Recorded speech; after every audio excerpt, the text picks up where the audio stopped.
Hello friend, welcome to Bajirao Reddy institute. Today analysis के आज के अंक में हम 30 नवंबर 2024 के 3 प्रमुख समाचारों पर चर्चा करेंगे, जिसमें से पहला समाचार है कि लगातार 7 तिमाहियों के बाद यानी पिछले 7 तिमाही में इस तिमाही की वृद्धि दर सबसे कम है। यानी जो इस तिमाही की वृद्धि दर जीडीपी की जो एनएसओ के आंकड़े आए हैं 5.4% है या 5.36% है। ये इससे पहले जो 7 तिमाही पहले इससे कम आंकड़े रहे थे, इसके पहले जो है इससे ज़्यादा, इसके पहले इससे ज़्यादा ही आंकड़े रहे हैं। तो समझेंगे क्या कारण है, क्यों है। हालांकि भारत के मुख्य आर्थिक सलाहकार का कहना है, वित्त मंत्रालय के मुख्य आर्थिक सलाहकार का कहना है कि ये चिंताजनक तो नहीं है, लेकिन हाँ आश्चर्यजनक है, लेकिन चिंताजनक की बात नहीं है, ये सुधार हो जाएगा। ठीक है, तो इसको समझेंगे, विभिन्न कारणों को समझेंगे। दूसरा है समाचार कि बांग्लादेश में इस्कॉन के विरुद्ध जो दमन की वहाँ प्रक्रिया चल रही है या उसके विरुद्ध जो बहुत सारी कानूनी कार्रवाइयाँ चल रही हैं इस्कॉन और उससे जुड़े हुए लोगों को लेके एक माहौल जो बना हुआ है, उसके बावजूद भी भारत सरकार ने कहा है कि वह इस्कॉन का समर्थन करता है। तो इसको समझेंगे, क्या मामला है, क्या वहाँ प्रॉब्लम चल रही है, इस्कॉन क्या है, कब हुआ था इसकी स्थापना और ये क्या कार्रवाई करता रहता है, यानी इसकी भूमिका क्या रही है। ठीक है। तीसरा मुद्दा है कि भारत के गगनयात्री, या जिसे हम स्पेस कहते हैं, भारत ने उनको गगनयात्री कहता है। भारत के 2 गगनयात्रियों ने एक्सियम 4 एक अंतरिक्ष मिशन है, अभी समझाएंगे, उसके लिए पहले चरण का प्रशिक्षण पूरा किया है। ये एक्सियम 4 जो है ये अप्रैल 2025 में जो है ये अंतरिक्ष स्टेशन के लिए, अंतर्राष्ट्रीय अंतरिक्ष स्टेशन के लिए ये जाएगा और नासा का इसरो के सहयोग से 2 भारतीयों को उसमें भेजने की योजना है ताकि अंतरिक्ष यात्रा का भारतीयों को प्रशिक्षण मिल सके। यानी जो भारतीय गगनयात्री हैं उनको अंतरिक्ष यात्रा का अनुभव मिल सके, इसके लिए एक्सियम 4 मिशन के तहत जो इसरो नासा का सहयोग है उसके लिए जो अंतरिक्ष यात्री भेजे जाएंगे, उसके पहले चरण का प्रशिक्षण इन दोनों यात्रियों ने अमेरिका में पूरा कर लिया। ठीक है, इससे जुड़े प्रश्न हमारे वेबसाइट पे रहेंगे और पीडीएफ भी वहाँ पे रहेगा, तो वहाँ से जाके आप उसको सॉल्व कर लीजिएगा। आइए पहले देखते हैं वित्त वर्ष 24-25 की दूसरी तिमाही में आंकड़े जो है बहुत ज़्यादा उत्साहजनक नहीं है। और देखा जाए ये तस्वीर बता रही है कि पिछले 7 तिमाहियों में, यानी सितंबर 2024 की जो तिमाही खत्म हुई है, दूसरी तिमाही, उसमें अर्थव्यवस्था की वृद्धि दर 5.36 या 5.4% रही है। इसके पहले अगर आप देखेंगे तो दिसंबर 2022 में 4.26% थी, उसके बाद लगातार ये 6% के ऊपर ही रही है। अब जाके ये 7वीं तिमाही में थोड़ा कम दिखा है। हालांकि इसके पहले भी 6.65% थी, जिसको लेकर थोड़ा सा लोगों ने चिंता जाहिर की है, क्योंकि अर्थशास्त्रियों की उम्मीद थी कि ये 6.5% के आसपास रहेगा। आरबीआई का उम्मीद है कि 7% रहेगा, लेकिन ये 5.4% रहा और कहीं ना कहीं ये थोड़ा सा चिंता की बात है। हालांकि हमारे मुख्य आर्थिक सलाहकार का कहना है कि ये चिंताजनक, इसको बहुत ज़्यादा उसकी ज़रूरत नहीं है, ये शॉर्ट टर्म चीज़ें हैं। डिमांड में कुछ कमी रही है, हमारा द्वितीय क्षेत्र उतना काम नहीं किया है, मैन्युफैक्चरिंग में कमियां रही है थोड़ा बहुत, जिसको वो कहते हैं कुछ विदेशी, कुछ वैश्विक परिस्थितियां हैं, कुछ घरेलू स्तर पे, लेकिन ये अगले तिमाही से इसमें सुधार आने की संभावना है, इसको लेकर वो आशान्वित है। और देखा जाए तो अभी आपको याद होगा कि पिछले सप्ताह ही 2 हैवी वेट मंत्रियों ने जो अर्थव्यवस्था से जुड़े हैं, या कॉमर्स मिनिस्टर, वाणिज्य मंत्री पीयूष गोयल या वित्त मंत्री निर्मला सीतारमण, दोनों लोगों ने ब्याज दरों को कम करने को लेके आरबीआई से कहा है कि वो जो खाद्य मुद्रास्फीति है उसके अगेंस्ट करें। तो कहीं ना कहीं ये जो कमी दिखा रही है, ये बता रहा है कि अब बड़े ब्याज दरों से कहीं ना कहीं निवेश और उपभोग दोनों प्रभावित हो रहा है, या मांग और निवेश दोनों प्रभावित हो रहा है। ठीक है, चलिए देखते हैं अंदर इसके क्या है।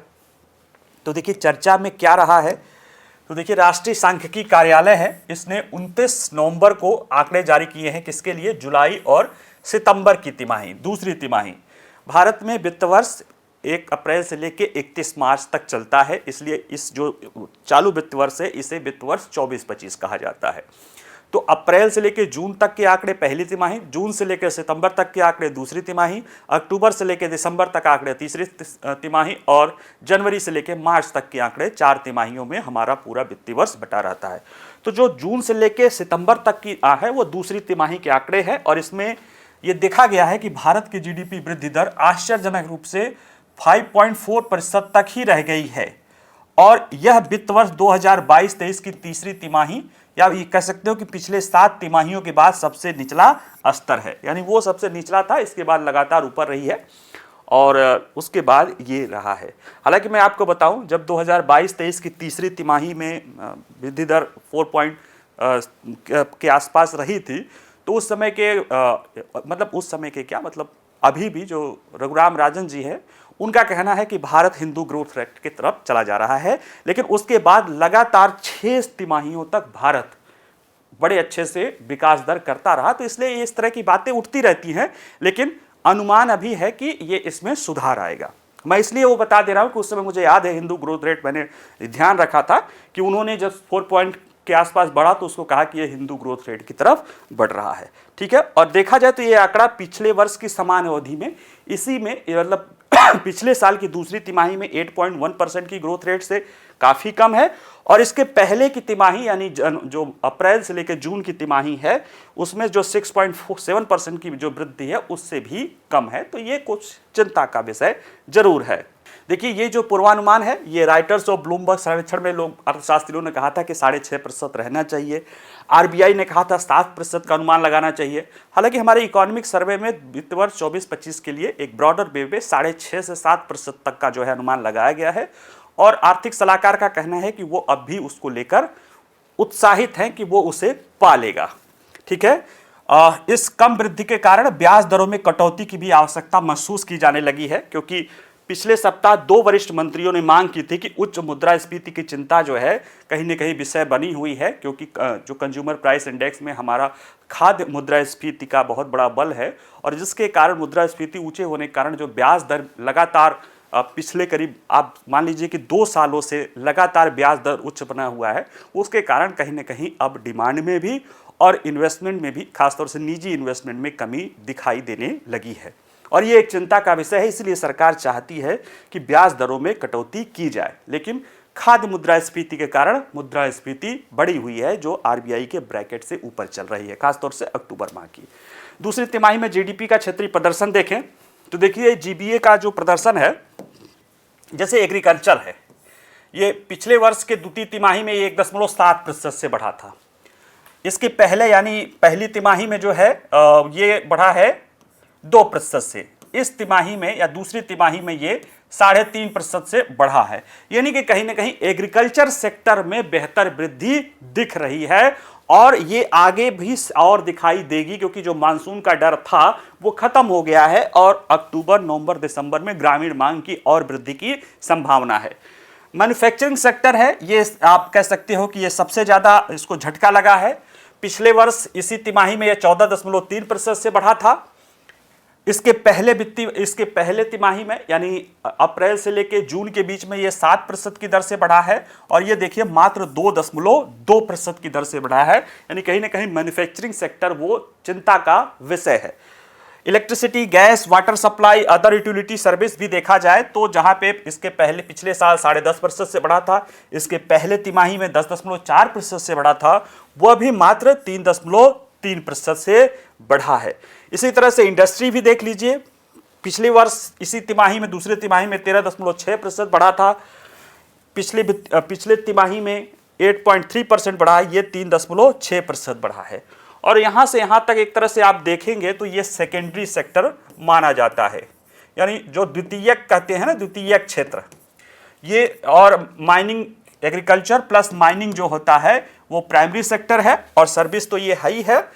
तो ये जो द्वितीयक क्षेत्र है इसमें आप देखेंगे कि लगातार ये कमी देखी जा रही है और यही वो चीज है जिसने एग्रीकल्चर में अच्छे ग्रोथ के बावजूद सर्विस में अच्छे क्या देखिए 7.1% का ग्रोथ रेट है, पिछली तिमाही में 7.2%, तो 7% के ऊपर तो चल ही रहा है। इसके बावजूद भी मैन्युफैक्चरिंग की जो कमी रही है, मैन्युफैक्चरिंग नहीं बल्कि ओवरऑल जो द्वितीयक सेक्टर में जो कमी रही है उसने जो है कहीं ना कहीं विकास के पहिए को रोके रखा है। इसीलिए इसमें देख लेंगे वो सारी चीज़ें हैं कि कैसे जो भी उस तस्वीर में थे, पिक्चर में था, वही सारी चीज़ें इसमें लिखी हुई है। दो बातें और है कि इसमें देखने की बात है कि राजकोषीय स्तर पे राजकोषीय घाटे की क्या स्थिति है और कोर सेक्टर की वृद्धि की क्या जरूरत है। देखिए, राजकोषीय घाटा बढ़ेगा तो निश्चित रूप से मुद्रास्फीति पर दबाव बढ़ेगा। अभी देखा जाए तो पूंजीगत व्यय में निरंतर कमी और सकल कर संग्रह में कमी के कारण राजकोषीय घाटा पहले 7 महीनों के दौरान बजट अनुमान के 46.5% पर पहुंच गया, यानी कि बहुत ज्यादा अभी नहीं है। 7 महीने में अगर वो 46% पास, तो राजकोषीय घाटा की स्थिति चिंता की विषय नहीं है।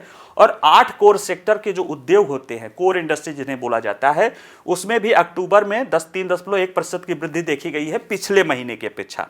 जो पिछले महीने में 2.4 था, उससे बढ़ के अक्टूबर माह में 3.1% बढ़ गया है। और यह दिखा रहा है कि कोर सेक्टर में सकारात्मक वृद्धि, खासतौर से सरकारी खर्च में जो सीमेंट में वृद्धि हो रही है या स्टील में हो रही है, ये चीजें जो है कहीं ना कहीं आगे अर्थव्यवस्था को पुल करेंगी, ये अनुमान लगाया जा रहा है। सकल घरेलू उत्पाद में क्या कारण रहे हैं? देखिए, जो अर्थशास्त्री कारण बताते हैं मोटे तौर पर, उसमें जो दिखाई दे रहा है कि उपभोग व्यय में भी कमी हुई है, प्राइवेट कंजम्पशन में, और खासतौर से शहरी प्राइवेट कंजम्पशन में, निवेश में कमी हुई है और निर्यात में कमी हुई है। ठीक है, और ये पहला चित्र है कि उपभोग में कमी हुई है, निवेश में कमी हुई है, निर्यात में कमी हुई है। देखिए, उपभोग के मामले में निजी अंतिम उपभोग व्यय, जो प्राइवेट सेक्टर द्वारा अंतिम रूप से उपभोग किया जाता है, उसमें ग्रामीण भी होता है, शहरी भी होता है, तो इसमें जो है कमी आई है। हालांकि ग्रामीण क्षेत्रों में उपभोग बढ़ा है, खर्चे बढ़े हैं, लेकिन शहरी क्षेत्रों में कई सारी कमियां रही हैं, जिसके कारण ये कम हुआ है। साथ ही साथ सकल पूंजी निर्माण ये भी कम हुआ है, जिसके कारण जो निवेश है, ये निवेश को सकल स्थायी पूंजी निर्माण या ग्रास फिक्स्ड कैपिटल फॉर्मेशन के रूप में देखते हैं, वह भी कम हुआ है। इसको देखिए, जैसे PFSC जो आप कह सकते हैं निजी उपभोग जो है, इसके पहले की तिमाही में 7.4% था, वो घट के 6% हो गया है। और कैपिटल फॉर्मेशन, या आप उसको सिंपल शब्दों में कहें कि निवेश 7.5% से घट के 5.4% रह गया है। तो कहीं ना कहीं ये जिन क्षेत्रों में कमी दिखी जा रही है, इसके अतिरिक्त निर्यात में भी कमी देखी जा रही है। देखिए, निर्यात में भी गति कम हुई है। सितंबर तिमाही में वृद्धि, जून तिमाही में 8.7% से हमारा निर्यात बढ़ा था, जबकि वो गिर के सितंबर तिमाही में आ गया 2.8%। तो कहीं ना कहीं निर्यात में कमी हुई है, निवेश में कमी हुई है, उपभोग व्यय में कमी हुई है। और ये कमी सरकार द्वारा अंतिम रूप से जो उपभोग किया जा रहा है उसमें जो वृद्धि की गई है, या जो आयात में हमारे कमी हुई है, उन सबके उनसे जो लाभ मिलना चाहिए, उन सबको ये तीनों वृद्धियों ने या तीनों कमियों ने जो है उसको पाट दिया है। तो आगे फिर देखें, द्वितीय क्षेत्र में कम वृद्धि हुई है, जो मोटे तौर पे अभी मैंने दिखा रहे थे उसमें, जब पिक्चर में या जो ग्राफ में दिखा रहे थे, तो जो द्वितीय क्षेत्र होता है उसमें भी काफी कमी आई है, जिसमें विनिर्माण है, विनिर्माण माने मैन्युफैक्चरिंग, निर्माण माने जो है कंस्ट्रक्शन सेक्टर, बिजली, गैस, जल आपूर्ति और अन्य उपयोगी जो सेवाएं हैं, इनमें कमी देखी गई है। द्वितीय क्षेत्र की समग्र वृद्धि जून तिमाही में 8.4% थी, वो घटकर 3.9% रह गई है।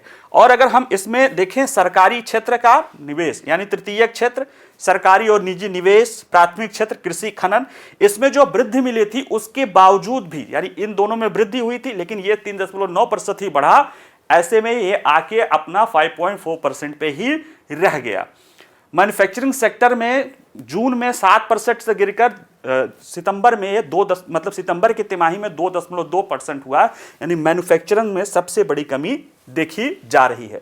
और अर्थशास्त्री कहते हैं अगर द्वितीय क्षेत्रों को निकाल दिया जाए तो ग्रोथ रेट एक्चुअल बढ़ी है, 6.2% से 6.5% हुई है, यानी कि वो मैन्युफैक्चरिंग सेक्टर सेकेंडरी सेक्टर ही है जिसने इस ग्रोथ रेट को रोके रखा। ठीक है, इसको लेकर अगर हम देखें कि अर्थशास्त्रियों का कहना है कि निजी उपभोग जो सकल घरेलू उत्पाद का 60% है, विनिर्माण क्षेत्र ग्रामीण मांग में सुधार के बावजूद, यानी जो मैन्युफैक्चरिंग सेक्टर है या जो निजी उपभोग है, ग्रामीण मांग में सुधार हुई है क्योंकि एग्रीकल्चर में डेवलपमेंट देखा गया है, लेकिन खाद्य मुद्रास्फीति बढ़ा हुआ है, उधार की लागत उच्च है यानी ब्याज दर बढ़े हुए हैं, कमजोर जो है वेतन वृद्धि हुई है, इनके कारण शहरी व्यय में उतनी वृद्धि नहीं हुई है।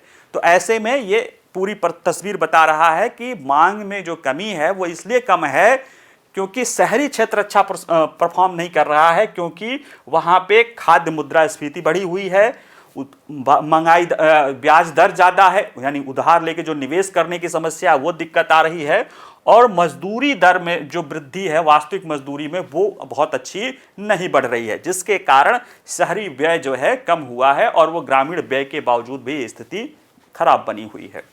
जीडीपी में गिरावट पर मुख्य आर्थिक सलाहकार की क्या टिप्पणी है? तो देखिए, अनंत नागेश्वर कह रहे हैं कि विनिर्माण और खनन का प्रदर्शन निराशाजनक रहा है, जबकि कृषि, पशुधन, वानिकी और मछली पालन क्षेत्र में अच्छी स्थिति देखी गई है। विनिर्माण क्षेत्र के कारण मंदी का बड़ा हिस्सा वैश्विक परिघटना का हिस्सा है। ये कह रहे हैं कि जो मैन्युफैक्चरिंग सेक्टर में कमी देखी गई है बड़े पैमाने पर, वो एक वैश्विक परिघटना का हिस्सा है। कौन सी वैश्विक परिघटना? कि कहीं और बहुत ज्यादा उत्पादन हो गया है जिसको दुनिया के देशों में डंप किया जा रहा है। वो नाम नहीं ले रहे हैं, लेकिन ये इशारा चीन की तरफ है। वो उदाहरण भी देते हैं, देखिए भारत में आयात डंपिंग के कारण ये हुआ है। उदाहरण देते हैं कि स्टील की खपत बढ़ी है, यानी जो आंकड़े बता रहे हैं कोर सेक्टर में कि स्टील की डिमांड बढ़ी है, लेकिन स्टील का उत्पादन नहीं बढ़ा है, यानी कहीं ना कहीं उसकी डिमांड को कहां से, आयात से, सस्ते आयात के कारण नुकसान उठाना पड़ रहा है। तो ऐसे में ये कह रहे हैं कि ये कारक जरूरी नहीं कि अगले तिमाही में भी बने रहें, ये इसमें से कई सारे खत्म भी हो सकते हैं और उनकी गति भी कम हो सकती है, जिसको लेकर ये कह रहे हैं कि दूसरी तिमाही में निराशाजनक स्थिति है लेकिन चिंताजनक नहीं है। और हमें क्या करना पड़ेगा? रेगुलेशन पे दुगना बल, डीरेगुलेशन पे दुगना बल देना पड़ेगा। सार्वजनिक निवेश के लिए राज्यों की क्षमता को बढ़ाना पड़ेगा और निजी क्षेत्र में भर्ती और जो रिम्यूनरेशन या लाभ देते हैं, वेतन आदि, उन पर भी सुधार करने की आवश्यकता होगी। तभी वो कह रहे हैं कि इनको देने से जो दूसरी क्षेत्र की जो हमें आंकड़े दिखाई दे रहे हैं वो धुंधला हो जाएंगे या उनका कोई बहुत प्रभाव नहीं रहेगा। ठीक है, देखिए अभी तो हर तिमाही के आंकड़े हमारे लिए जरूरी नहीं है, ओवरऑल तो हम आर्थिक सर्वेक्षण भी देखते हैं, क्योंकि लेकिन ये द हिंदू में और इंडियन एक्सप्रेस में और जितने भी न्यूज़पेपर देखेंगे उन सब में बड़ा बड़ा हेडलाइन था, तो मुझे जरूरी लगा कि आपको वो वाला आर्थिक सर्वेक्षण वाला बता दें ताकि पूरी पिक्चर जो है क्लियर हो जाए, क्योंकि कई सारे न्यूज़पेपर एक ही पहलू को लेकर चलते हैं। आइए देखते हैं दूसरा न्यूज़। भारत में इस्कॉन के विरुद्ध दमन प्रयासों के बीच भारत सरकार ने कहा है कि वो इस्कॉन के साथ खड़ा है। देखिए, बांग्लादेश में इस्कॉन को लेकर जो है उसमें भी एक नाम नहीं याद आ रहा है, उनको गिरफ्तार किया गया है हाल फिलहाल में ढाका एयरपोर्ट से। वहाँ पे इस्कॉन की गतिविधियों को लेकर इस्कॉन और बांग्लादेश की जो वर्तमान अंतरिम सरकार है, जिस पे बीएनपी का या कट्टरपंथी छात्र संगठनों का पूरा सहयोग है, या कह सकते हैं उन्हीं के नियंत्रण में है, उन्हीं के ग्रिप में है, उनके साथ उनका लगातार प्रयास जो है इस्कॉन को दबाने का रहा है। कभी इस्कॉन के मंदिरों पर हमला किया जाता है, कभी इस्कॉन के लोगों को गिरफ्तार कर लिया जाता है, और उसमें भी जवाबी कार्रवाई में कोई दूसरे पक्ष का होता है, उन पे जमानत नहीं दी जाती है, उनके खाते सीज कर लिए जाते हैं। यहाँ तक कि बांग्लादेश के उच्च न्यायालय, वहाँ का उच्च न्यायालय जैसे यहाँ का सर्वोच्च न्यायालय है, उसे ही वहाँ उच्च न्यायालय कहा जाता है, जो हाईएस्ट कोर्ट है, वहाँ पे एक याचिका भी, एक क्या बल्कि 2-3 याचिकाएं भी दायर की गई थी कि इस्कॉन को बैन कर दिया जाए। लेकिन भारत सरकार के विदेश मंत्रालय ने अपने बयान में कहा है कि वह इस्कॉन के साथ पूरी तरह से खड़ा है। इस्कॉन ने दुनिया के लिए बेहतर काम किया है और वहाँ की अंतरिम सरकार को चेताया है कि उसकी जिम्मेदारी वहाँ के अल्पसंख्यक, खासतौर से हिंदुओं के प्रति भी है। तो ऐसे में हम समझने की कोशिश करेंगे कि क्या मामला है इस्कॉन के विरुद्ध, इस्कॉन का गठन कैसे हुआ था, उसकी दार्शनिक विचारधारा क्या है, और उससे जुड़ी हुई अगर कोई सूचना होगी तो उसको भी हम देखेंगे। ठीक है, चलिए देखते हैं चर्चा में क्यों है। देखिए, भारत ने 29 नवंबर को अंतर्राष्ट्रीय कृष्ण भावनामृत संघ इस्कॉन, इंटरनेशनल कृष्णा कॉन्शियसनेस जो है ऑर्गेनाइजेशन है इस्कॉन, उसके समर्थन में अपना समर्थन जताया है। जबकि बांग्लादेश की अंतरिम सरकार ने पड़ोसी अपने देश में इस संगठन से जुड़े 17 लोगों के बैंक खातों पर रोक लगा दी है, जिसमें जेल में बंद भिक्षु चिन्मय कृष्णदास भी शामिल हैं। इनकी गतिविधियों को लेकर थोड़ा वो ज़्यादा चिंतित है, क्योंकि ये बांग्लादेश में इस्कॉन के या हिंदूवादी संगठनों के सबसे सर्वमान्य नेता के रूप में उभरे हैं। इन्हीं के नेतृत्व में लाखों लोगों ने बांग्लादेश में हिंदुओं ने जो है आंदोलन किया है। तो ऐसे में ये वहाँ के निशाने पे है। और हालांकि विदेश मंत्रालय ने ढाका में मोहम्मद यूनुस वाली अंतरिम सरकार को याद दिलाया कि बांग्लादेश में हिंदुओं सहित सभी अल्पसंख्यक समुदायों की रक्षा करना उसकी जिम्मेदारी है। और साथ ही में ये भी कहा विदेश मंत्रालय ने कि इस्कॉन जो है एक धार्मिक सांस्कृतिक संगठन है जो दुनिया में बेहतर काम करता रहता है और भारत उसका समर्थन करेगा। अब देखते हैं कि ये मामला, ये समर्थन उस समय हो रहा है जबकि इस्कॉन पर प्रतिबंध लगाने की मांग का मामला चल रहा है। देखिए, बांग्लादेश की सर्वोच्च न्यायालय ने 28 नवंबर को international society for Krishna consensus या इस्कॉन पर प्रतिबंध लगाने से इनकार कर दिया था। इस संगठन पर प्रतिबंध लगाने की मांग शुरुआत में हिंदू नेता चिन्मय कृष्णदास की गिरफ्तारी से भड़की हिंसा के जवाब में किया गया था। इनको जब गिरफ्तार किया गया था तो जो पब्लिक प्रोसिक्यूटर थी, इनके एडिशनल असिस्टेंट पब्लिक प्रोसिक्यूटर, कहा जाता है कि इनके समर्थकों को द्वारा जो है भीड़ में उनको मार दिया गया। जबकि कुछ लोगों का आरोप है कि वह बीएनपी पार्टी के लोगों द्वारा ही किया गया था, इनके समर्थकों के रूप में। अब जो भी सही हो, हम यहाँ पे कुछ कह नहीं सकते हैं, लेकिन ये मामला था। हालांकि इस्कॉन के बांग्लादेश के महासचिव का कहना है कि संगठन कभी भी सांप्रदायिक या संघर्ष प्रेरित गतिविधियों में शामिल नहीं रहा है। प्रतिबंध लगाने की मांग किसके द्वारा की गई है? तो देखिए, जातीयतावादी एनजीबी फोरम, ये बीएनपी का एक संगठन है, उसके द्वारा किया गया है। या भेदभाव विरोधी छात्र आंदोलन, कहने को तो ये भेदभाव विरोधी छात्र आंदोलन है, लेकिन इसके लोगों में जो जुड़े हुए देखेंगे तो वो उनमें से कई सारे तो घोषित टेररिस्ट ऑर्गेनाइजेशन से भी जुड़े हुए हैं, जमात आदि से जुड़े हुए हैं। तो इन लोगों द्वारा जो है मांग की गई थी कि इन पे प्रतिबंध लगाया जाए। हालांकि बांग्लादेश के अटॉर्नी जनरल का कहना है कोर्ट में कि आप कोई निर्णय न ले, सरकार इस पे निर्णय लेगी। और ऐसे में फिर बांग्लादेश की उच्च न्यायालय ने, या वहां की जो सर्वोच्च न्यायालय जिसे बोलते हैं बांग्लादेश हाई कोर्ट, उसने जो है ये प्रतिबंध को वाली याचिका को खारिज कर दिया। तो इसका मतलब ये नहीं कि वहां पे प्रतिबंध, अभी सरकार ने कहा है कि वो इस पे विचार करेगी। तो फिर आगे जो भी होगा देखा जाएगा। पहले समझते हैं कि इस्कॉन क्या है और इसकी स्थापना क्या है। देखिए, इस्कॉन एक धार्मिक समूह है जो कि हिंदू धर्म के भगवत परंपरा वाला जो है, श्रीमद् भागवत परंपरा, या आप कह सकते हो ये कहते हैं गौड़ीय वैष्णव संप्रदाय या हिंदू संस्कृति के भीतर एकेश्वरवादी परंपरा को ये मानते हैं। दार्शनिक रूप से ये भगवत गीता, भागवत पुराण या श्रीमद् भागवत पर आधारित इनका जो है दर्शन है। और ये भक्ति योग ये जो दर्शन है, ये भक्ति योग परंपरा का जो है ऐतिहासिक ग्रंथ है। इसमें सभी जीवित प्राणियों के लिए अंतिम लक्ष्य भगवान या सर्व आकर्षण भगवान श्री कृष्ण, ये भगवान श्री कृष्ण को ही ब्रह्म के रूप में मानते हैं। कहते हैं सभी का आकर्षण भगवान श्री कृष्ण है, उसके लिए अपने प्यार को फिर से जगाने पर ये बल देते हैं। यानी एक ऐसा हिंदू धर्म को मानने वाला कह सकते हो कि पंथ है या संप्रदाय है जो अपने को जो वैष्णवी है और वह एकेश्वरवादी परंपरा में भगवान श्री कृष्ण को वो अपने ब्रह्म के रूप में मानता है। तो इनका जो इनका है ये हरे कृष्ण आंदोलन के रूप में भी ये जाना जाता है। इसकी स्थापना 1966 में वहाँ न्यूयॉर्क शहर में एसी भक्ति वेदांत स्वामी प्रभुपाद ने इनकी जो है शुरुआत 1966 में न्यूयॉर्क शहर में किया था। ये खुद बंगाल के रहने वाले हैं। ऐसे में इनके संगठन का विस्तार बंगाल में भी है और बांग्लादेश में भी है, क्योंकि उस समय तक तो वो ईस्टर्न पाकिस्तान था, तो इनका विस्तार वहाँ पे है, इसलिए वहाँ पे उपस्थिति दिखाई भी देती है। और इस्कॉन की स्थापना देखिए 1966 में, यानी 60 के दशक में अमेरिका में उस समय हुई थी, जब अमेरिका के युवाओं में या वहाँ में कल्चर में काफ़ी उथल पुथल था।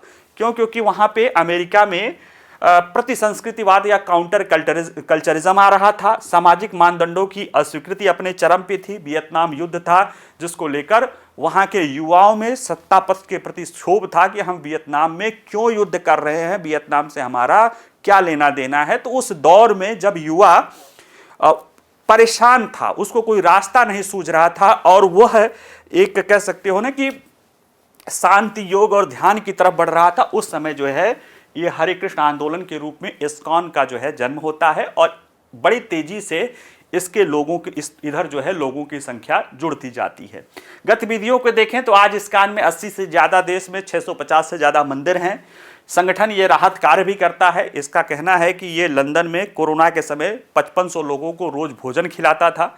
एल बॉसम जो प्रसिद्ध इतिहासकार हैं, इनके बारे में लिखते हैं इनके उस पे वेबसाइट पर कि यह 20 साल से भी कम समय में लगभग शून्य से उभरा, पूरे पश्चिम में जाना जाने लगा। मुझे लगता है कि यह समय का संकेत है कि पश्चिम दुनिया के इतिहास में यह एक महत्वपूर्ण तथ्य है, इस्कॉन का उभरना। तो ये इस्कॉन और उससे जुड़ी हुई चीज़ें हैं। बाकी इसमें बहुत सारे पहलू हैं जिनको हमें ज़रूरत भी नहीं है एज ए सिविल सर्वेंट की तैयारी करने वालों को। बाकी न्यूज़ चैनल में आप पढ़ ही लेंगे कि वो क्या बातें कही जा रही है। ठीक है, अगला देखिए, अगला जो समाचार है या जो मुद्दा है वो ये है कि भारत के 2 गगनयात्री ग्रुप कैप्टन शुभांशु शुक्ला और एक और हैं, उन लोगों द्वारा जो है एक्सियोमी 4 मिशन जो है उसके यात्रा के लिए जो पहली चरण की ट्रेनिंग है, उसकी पहली चरण की ट्रेनिंग इनकी पूरी हो गई है। और भारत के जो ये 2 गगनयात्री हैं, जो इसरो का और नासा का सहयोग है अंतरिक्ष के अन्वेषण के क्षेत्र में, उसी के चरण के रूप में है। ये एक्सियोमी 4 जो है एक एक्सियोमी स्पेस करके एक निजी क्षेत्र की संगठन है जो नासा के साथ मिलके अंतरिक्ष के यात्रा कराती है, अंतरिक्ष पर्यटन को बढ़ावा देती है, अंतरिक्ष पर्यटन काम करती है। उसने अभी 3 मिशनों को ले जाया गया है। वो चौथा मिशन अप्रैल 2025 में जाने की उम्मीद है। और नासा के सहयोग से इसरो के 2 अंतरिक्ष यात्री इस जो अंतरिक्ष स्टेशन की अंतरिक्ष स्पेस स्टेशन की 14 दिनों की यात्रा रहेगी उसमें शामिल होंगे। तो उसके लिए विभिन्न स्तर पे प्रशिक्षण दिया जाता है। उसका प्रशिक्षण का पहला चरण इन दोनों अंतरिक्ष यात्रियों ने पूरा कर लिया है। आइए जरा देखते हैं चर्चा में क्यों है। तो देखिए, भारतीय अंतरिक्ष अनुसंधान संगठन इसरो ने 29 नवंबर 2024 को कहा कि भारतीय अंतरिक्ष यात्री ग्रुप कैप्टन शुभांशु शुक्ला और ग्रुप कैप्टन प्रशांत बालकृष्णन नायर ने अंतर्राष्ट्रीय अंतरिक्ष स्टेशन के आगामी एक्सियोम 4 मिशन के लिए इन्हें चुना गया था, उसकी प्रारंभिक प्रशिक्षण जो है का पहला चरण पूरा कर लिया। दोनों गगनयात्री अगस्त 2024 से ये प्रशिक्षण कर ले रहे थे, जिसमें निजी AX4 मिशन पर अपनी भूमिकाओं की वो तैयारी कर रहे थे। अगर हम देखें तो इस चरण के दौरान पहले चरण की प्रशिक्षण की मुख्य विशेषताएं क्या है, तो इसमें पहले चरण में जो अंतरिक्ष यात्री हैं कि मिशन में कैसे ऑपरेटिंग करना है या कैसे परिचालन या क्या तकनीकी ज़रूरतें हैं उसको जो तैयार कर उसके जानकारी के लिए जो डिज़ाइन तैयार किया गया उसकी प्रशिक्षण लेते हैं। जैसे मिशन ग्राउंड सुविधाओं का दौरा करेंगे या जो ग्राउंड स्तर पे जो मिशन की सुविधा है उसका दौरा करेंगे। स्पेस एक्स का जो सूट मिलेगा, अंतरिक्ष सूट, उसको फिट कितना है, क्या है, कैसे काम करता है, उसकी चेकअप इन लोगों ने किया। मिशन लॉन्च चरण का अवलोकन किया कि कैसे मिशन लॉन्च किया जाएगा। अंतरिक्ष भोजन का चयन करना पड़ेगा। इन लोगों को विभिन्न सारे विकल्प दिए गए होंगे कि जो जीरो ग्रेविटी में या उस वातावरण में भोजन कैसे खा सकते हैं, उसको इन लोगों ने अपने भोजन का चयन किया होगा। अंतरिक्ष यान और ISS से परिचित होना होगा, यानी जिस अंतरिक्ष यान से, इसमें जो अंतरिक्ष यान प्रयोग किया जाएगा स्पेस एक्स का ड्रैगन कैप्सूल होगा, उसके जरिए ये जाएंगे तो उसका परिचालन देखेंगे। ISS यानी इंटरनेशनल स्पेस स्टेशन में जब ये 14 दिन रहेंगे तो वहाँ पे जो ऑनबोर्ड मॉड्यूल है उसका जो यहाँ पे डमी है उसके बारे में इनको प्रशिक्षण दिलाया गया होगा। आपातकालीन तैयारी भी कराई गई होगी कि अगर कोई इमरजेंसी आ जाए चिकित्सकीय तो कैसे करना है काम, उन सारे चीज़ों को इनको ट्रेनिंग दिया गया है पहला चरण का। अब इसके बाद अगला चरण इससे ज़्यादा गंभीर या महत्वपूर्ण चीज़ों का होगा। अगर हम एक्सियोम 4 या AX4 मिशन के बारे में देखें तो ये एक्सियोम स्पेस जो कंपनी है, निजी क्षेत्र की कंपनी है जो अंतरिक्ष में अंतरिक्ष स्टेशनों का पर्यटन कराती रहती है, उसका ये चौथा मिशन है। और इसमें नासा के सहयोग से एक्सियोम स्पेस द्वारा आयोजित निजी अंतरिक्ष उड़ानों की श्रृंखला का ये जो है हिस्सा है। चौथा है, 3 पहले हो चुका है। और यह स्पेस एक्स के फाल्कन 9 जो रॉकेट है उनका जो फाल्कन 9 रॉकेट है, काफ़ी फेमस रॉकेट है, उसका रॉकेट और उसी का क्रू ड्रैगन, उसका नाम है क्रू ड्रैगन, एक्चुअल में ड्रैगन नाम है, space x dragon crew module, जो कि अंतरिक्ष यात्रियों को ले जाता है, उसका ये उपयोग करते हुए फ्लोरिडा से ही जो कैनेडी स्पेस सेंटर है नासा का, वहां से ये लोग जो है अंतरिक्ष यात्रा कराए जाएंगे। अप्रैल 2025 के पहले ये नहीं शुरू हो गया, नहीं तो अप्रैल 2025 से उम्मीद है कि इस मिशन को लॉन्च किया जाएगा। और ये अंतरिक्ष यात्री जो भी हैं 14 दिन तक ये दोनों ISS यानी अंतर्राष्ट्रीय स्पेस स्टेशन में प्रवास करेंगे और वहां पे वैज्ञानिक अनुसंधान आदि कार्य करेंगे।